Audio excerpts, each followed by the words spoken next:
pain. And so she actually did finally come around, and now I'm sending her. I mean, she just emailed me the other day. She's like, send me this, send me that. I need this, send me this, I need that. I mean, amazing. Now she did a 3-week detox. Now let me tell you something. This is a miracle. This woman, she's a medical doctor. Both my parents are medical doctors. She's completely unconscious. She has no idea of organic, nothing. Before I talked to her for years, she wouldn't hear any of it. Nothing, zero.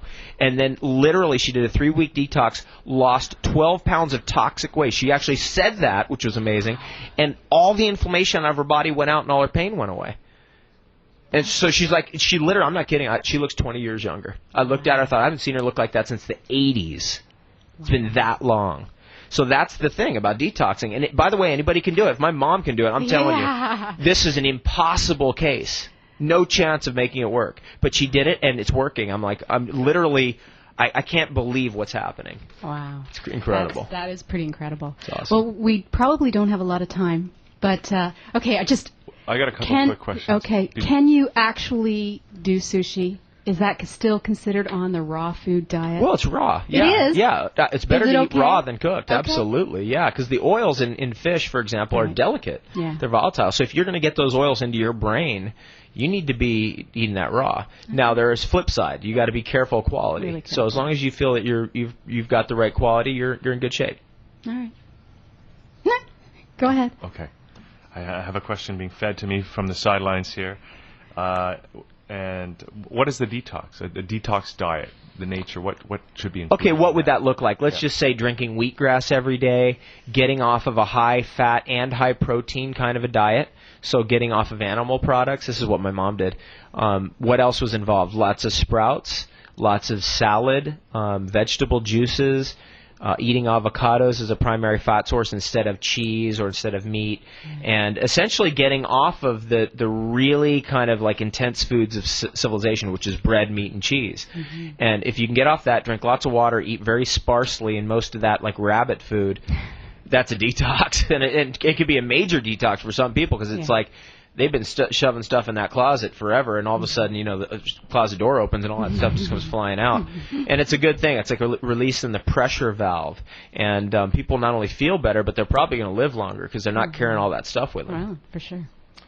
A bit of a weird question, but because you were mentioning some days you don't really even eat at all, you're just skating along and it's fine. And that kind of reminded me about the whole concept of breatharianism.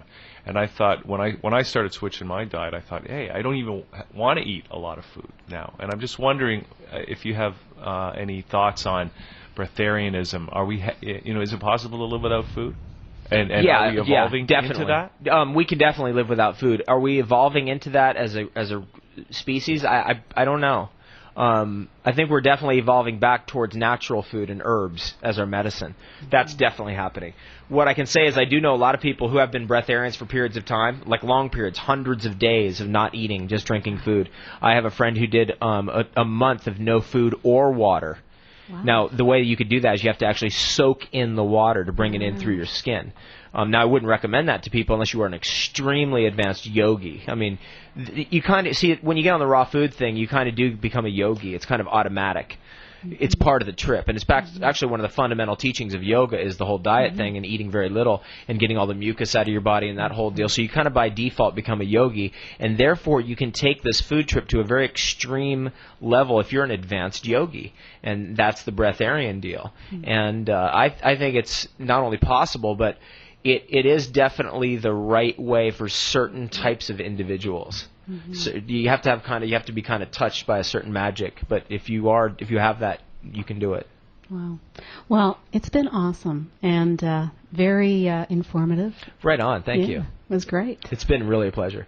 No, I think we should, if people are curious now, yes, as I am, and as some of the other people in here are, is there a book that we can read, or is there some resources that we can go to find out more about this if we want to follow up? Yes, you can read one of my books. The Sun Food Diet Success System is pretty broad-based, detailed understanding and description of raw food philosophy and techniques and kind of the background behind it all. and then the Eating for Beauty book. It's another one of my books, which is really geared towards everyday people. So people who kind of like what? What in the world? Eating for Beauty is kind of a real step-by-step book, and I think it's a lot of fun. I've gotten a lot of feedback over the years. I think that's most well received by the general public. And then Naked Chocolate is my book about cacao, or the cocoa bean, which is the food that all chocolate's made out of, which is actually a raw nut, just like an almond. It's actually 100 times more people eat that nut in the world than almonds, but they don't eat it. They eat some processed byproduct of it, and that's what we talk about in that book. And for website resources, you can go to davidwolfe.com, WOLFE. Rawfood.com is an online health food store that I've been associated with for 12 years.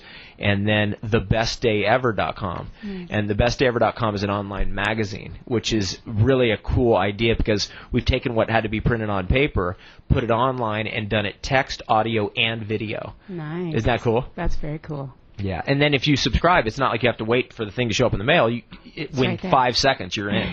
Nice. It's cool. Yeah. That is cool.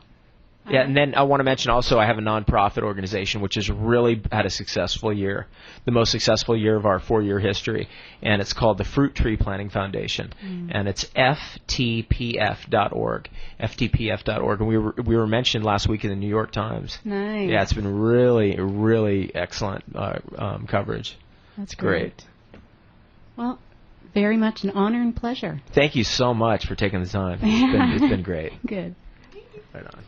So this has been David Wolfe, and thanks for coming in, and have a great time here in Toronto. There's a talk tonight at the temple, the Hare Krishna temple, at 6 or no 7. But really? We got to get you there. Yeah. Yeah, I know. Okay. There's a guy there named Patrick who used to be here, and he's probably going to be there, I would suspect, and he'll probably be eating it up, literally and figuratively. So say hi to Patrick for us if you see him. It's Brad. Brad. Well, Brad, yeah. Thanks, David. Okay, thanks a lot. Okay, folks, we'll get back to the music here on netradio.com.